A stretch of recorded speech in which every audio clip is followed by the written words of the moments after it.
энэ чуулга уулзалтын үе эдийн засгийн форум учраас мэдээж эдийн засгийн асуудал дээр төвлөрөх ёстой байна. Тэрнийг би бүрнээ ойлгож байна. Гэхдээ энэ эдийн засгийн асуудлыг хөдлөхөд бол хүний нөөцгүйгээр мэрэгжлийн ажиллах хүчний нөөцгүйгээр хөдлөхгүй гэдэг нь тийм бүхэнд ойлгомжтой. Тийм болохоор зэрэг энэ чиглэлээр бас тав хүн маань санаа оноогоо хэлээж боловсрол гэдэг бол зөвхөн төрийн үүрэг гэж бид нар ойлгож болохгүй бах. Мэргэжлийн боловсрол, дээд боловсролын асуудлыг бол бас энэ олон нийт нийгэмтэйгээ тэр дундаа бизнесийн одоо салбарынхантайгаа хамтарч болох ёстой байхаа гэж би хувьдаа үзэж байгаа. Тийм болохоор энэ үеэр бас тодорхой арга хэмжээ зохион байгуулах ямар юмн дээр нь төвлөрүүл оновчтой байна гэдэг дээр бас та бүхнийхээ саналыг сонсъё гэж бодож байна. Одоо бол Дэлхийн банкны ангиллаар бол Монгол улс ядуу гэсэн ангиллаасаа гараад одоо дунд хэмжээний орлоготой орн болсон байгаа. Инхээр биднэрт бол тийм хөнгөлөлтөө зээл тусламж олдох тийм цаг үе нь бол өнгөрч байгаа юм. Ингээд биднэрт бол аливаа үзэл сурталаас анги зөвхөн өрсөлдөх чадвараа сайжруулах, төрийн бодлого нь болохоор аль болохоор Монголын компаниудын өрсөлдөх чадварыг сайжруулах, эсвэл төрийн үйлчлэгээний үр ашгийг сайжруулах талаар шийдвэр гаргадаг байгаасаа гэсний үүсэн дээр ийм think tank маягийн байгууллага гэж ажиллаж исэн. Энэ хүрээнд бол нээлттэй ихтэй бид нар Хернандо де Сотогоог ураад ингээд нээлттэй хийчихээ гэжсэн. Ингээд засгийн газар дээр бас ийм ажил яригдчихсэн учраас ер нь хамтраад хий. Эдийн засгийн форум чуулга уулзалт дээр хамтдаа хийе гэж байгаа.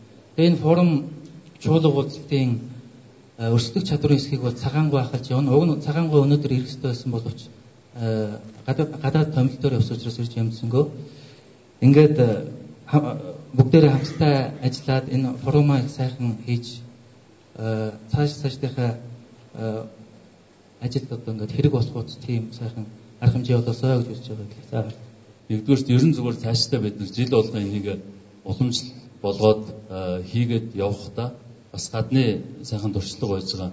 Гол одоо энэ асуудлууд дээрээ бас гадны яг тийм туршлагатай мэддэхтэй тэр ярианд бидэрт хэрэг болчоор тийм бас guest speaker буюу одоо зочдыг урьж яриаг өдөөж өгөх байдлаар тэднээр бас лекц уншуулах байдлаар хэсэг тус хөр дээр тэгээ явуучвал их зүгээр гэж бодож байна. Энэ жилийн хувьд бол тэгж мэдээж цаг нийтэнд тулцсан сериусны хүмүүс авчрыг амжихгүй байх гэдэг үүднээс оронд нь яаж болох вэ гэвэл бас бид нар оролцож байгаа хүмүүстэй өөрчлөлт зарлаад зөвхөн одоо тухайн үедээ ярихаар зэрэг бас одоо юу гэдэг зарим хүмүүс сандардаг, зарим нь бол цагтаа багтааж ярьж чаддгүй.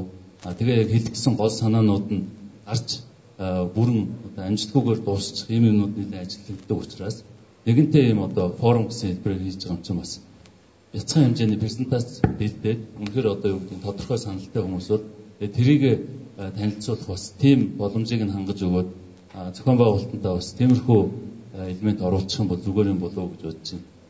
Ерөнхий сайд засгийн газар санаачсны агуу бизнесийн шинжилгээг бизнесийн орчныг шинжлэх жил болж байгаа. Ийм учраас бол энэний дагуу энэ маш том төлөвлөгөө боловсруулж байгаа.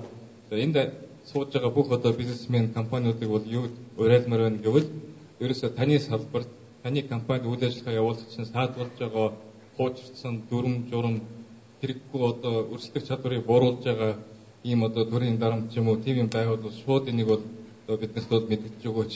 2003 оноос Давосын чуулга уулзалтад оролцохын боломж бол гарч ирсэн. Тэгээд тэр юу ойлгосон бэ гэхээр түрүү ерөнхий сайдын хэлдэг нь хөгжлийн чиг хандлагыг талаар дэлхийн бүс нутгийн хөгжлийн чиг хандлагын талаар маш сайн мэдээлэлтэй болоод хүмүүстэй шууд харьцах боломжтой, сайхан сүлжээтэй нэтворктэй үнэхээр их сайхан боломж өгдөг юм байл л та. Тэрнтэй адилхан Монголын эдийн засгийн чуулга уулзалт тийм элен далангуу нээлттэй санал бодлын солилцох ийм боломж платформ байгаасаа тэгээд элен далангуу энэ хөгжлийн шийдлүүд бас гарч ирээсээ бид нар бас дэлхийн бүс нутгийн хөгжлийн чиг хандлагыг ойлгож иж тэгээд энэ улс орныхаа бас хөгжлийн чиг хандлагыг зайлшгүй гаргах хэрэгтэй юм байл л дээ. Өрсөлдөх чадрын тухай гол уриатаагаар ярьж байгаа нь бол ерөөсөө л өнөөдрийн цаг үеийн онцлог шүү дээ. Өрсөлдөх чадрыг бол би хингийнээр ойлгодог. Та бүгд бас үүнийг ойлгож байгаа. Энэ бол ердөө л бидний 2.7 сая хүн энэ 6 миллиард хүний дотор яаж амьдрах юм бэ гэдгээр шийдэх асуудал. Тэгэхээр би бол одоо ногоон гэж ярихлаар манай залуучууд сүүлийн үед мэдэхгүй байгаа. Гэхдээ ганцхан тайлбарлаж. Ногоон ба байгаль хамгаалах хоёрын хооронд ямар ялгаа байдаг юм бэ гэвэл байгаль хамгаална гэдэг бол хордуулчаад дараа нь хамгаалахыг очоод. Ногоон гэдэг бол анханасаа хордуулахгүй явахыг хэлдэг байхгүй. Тийм учраас Монгол улс бол одоо уул уурхайгаа хөгжүүлээд уул уурхайгаа ингээ явахдаа одоо өнөөдрийн бидний алтны уурхайнуудын явж байгаа замаар явах уу? Өөрөөр хэлбэл бүх юм авахчаад дараа нь өөрсдөө нүүх үү? Эсвэл анханасаа өөр замаар явах уу гэдгийг бодох хэрэгтэй. Тийм учраас энийг бас нэгдүгээр хэлэх гэсэн юм. Тэгэхээр өнөөдөр Монгол бол хөдөлгөөн морьтой явах хэрэгтэй. Холын замд явж байгаа. Уул уурхай бол үнэхээр өнөөдрийн бидний унаж яваамаар. Гэхдээ 100 жилийн хугацаанд харвал бидний дараагийн гол байндаа очих морь маань үнэхээр дэлхийн өрсөлдөх чадварын түвшинд энэ ногоон хөгжлийн зам л болж байгаа. Тэгэхээр энийг бол бид нар бас төмөөрөө ойлгож бүгдээрээ хамтраад хамгийн богино хугацаанд хамгийн ойрын хугацаанд Монгол хүн эх орондоо бидний үр хүүхдүүд эх орондоо хамгийн сайхан амьдрах тэр нөхцөлийг бүрдүүлэх гэсэн энэ санааны нэг илэрлэл нь энэ эдийн засгийн чуулгуулалт юм аа. Энэ санааны бас нэг одоо үргэлжилж байгаа гол хэлбэр нь энэ оныг бизнесийн орчны шинтгэлийн жил болгож дарлая. Хүн болгон төрийн албанд ажиллаж байгаа хүмүүс мэдээж чухал эднийгээ дэмжих ёстой. Хамгийн гол нь хүн болгон өөрсдөө бизнес хийж амьдрах боломжийг хүн болгон тэгш боломжийг олгоё. Тэр нь доктортой бай. Тэр нь ил тод бай. Бизнесийн орчны шинтгэл нь дотроо тэр прест гэдэг байгаа улс төрийн эдийн засгийн нийгмийн технологийн доктортой ил тод орчныг бүрдүүлэх явдал бол энэ оны зорилго болох нэ. Тэгэхээр энэ эдийн засгийн чуулга уулзалтаар энэ онд хийх засгийн газрын бизнес ажил бол ширээн дээр ил гаргаад тавьчихъя. Ил тод бай. Бизнесийнхандаа нийгэмдээ гинтийн бэлэг барихаа болъё.